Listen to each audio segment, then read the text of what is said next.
السلام علیکم ناظرین، آپ دیکھ رہے ہیں القدوس چینل۔ نئے آنے والے دوستوں سے گزارش ہے کہ چینل کو سبسکرائب کریں۔ ہماری کوشش ہے کہ مختصر وقت میں آپ کو زیادہ سے زیادہ علم دیا جائے، کسی واقعے کی صورت میں یا مختلف مسائل کی صورت میں۔ آئیے آج کی گفتگو کی طرف بڑھتے ہیں۔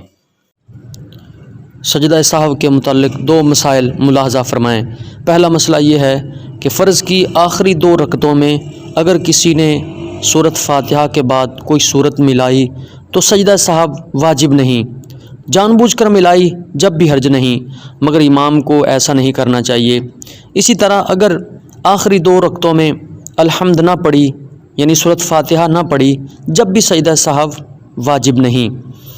دوسرا مسئلہ یہ ہے کہ رکوع یا سجدہ اور قعدہ میں اگر کسی نے قرآن پاک پڑھا تو سجدہ سہو واجب ہے۔ ان مسائل کو فتاوی ہندیہ وغیرہ میں بیان کیا گیا۔